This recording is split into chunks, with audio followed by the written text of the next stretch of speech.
Islamic calendar के तीसरे महीने रबीउल अव्वल की 12वीं तारीख को मिलादुन नबी मनाया जाता है, जिसे ईद मिलादुन नबी कहा जाता है।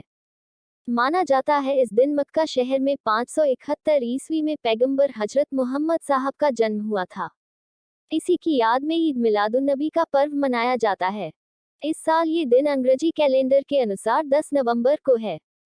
काजी डॉक्टर उरूज अहमद के अनुसार मिलादुन नबी शब्द अरबी के मौलिद शब्द से बना है। मौलिद का अर्थ जन्म होता है।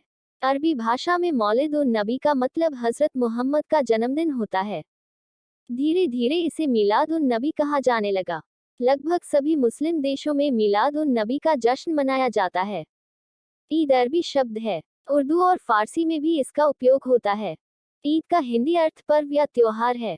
अरबी, उर्दू और फारसी में भी ईद का अर्थ खुशी या हर्षोल्लास होता है। मुस्लिम धर्म यानी इस्लामी कैलेंडर के अनुसार साल में 3 ईद मनाई जाती हैं। पहली ईद उल फित्र जो कि रमजान के रोजों के बाद शव्वाल महीने की पहली तारीख को मनाई जाती है। इसे मीठी ईद भी कहा जाता है। इस दिन खीर बनाई जाती है और खुशी मनाते हुए सबको खिलाई भी जाती है। इसके बाद इस्लामी कैलेंडर के आखिरी महीने की 10वीं तारीख को ईद उल अजहा मनाया जाता है। इसे बकरा ईद भी कहा जाता। इसी दिन हज भी अदा किया जाता है। इसके अलावा इस्लामिक कैलेंडर के तीसरे महीने रबीउल अव्वल की 12वीं तारीख को मिलादुन नबी मनाया जाता है, जिसे ईद मिलादुन नबी कहा जाता है। ये ईद पैगंबर हजरत मोहम्मद साहब के जन्मदिन की खुशी में मनाई जाती है।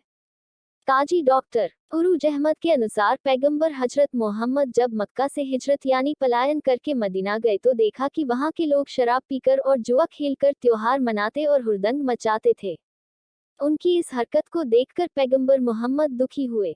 इसके बाद उन्होंने मदीना के मुसलमानों को समझाया कि अल्लाह ने तुम्हारे लिए खुशी के इससे बेहतर 2 दिन मुकर्रर किए हैं।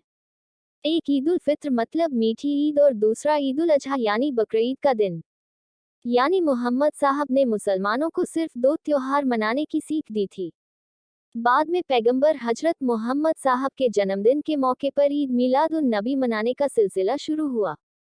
इस दिन पैगंबर मोहम्मद हजरत साहब द्वारा दी गई शिक्षा को पढ़ा जाता है और उन्हें याद किया जाता है। मोहम्मद हजरत साहब के द्वारा किए गए सभी अच्छे कामों को याद किया जाता है। बच्चों को पैगंबर मोहम्मद साहब के बारे में तालीम दी जाती है। ईद मिलाद उन नबी पर रात भर प्रार्थनाएं चलती हैं।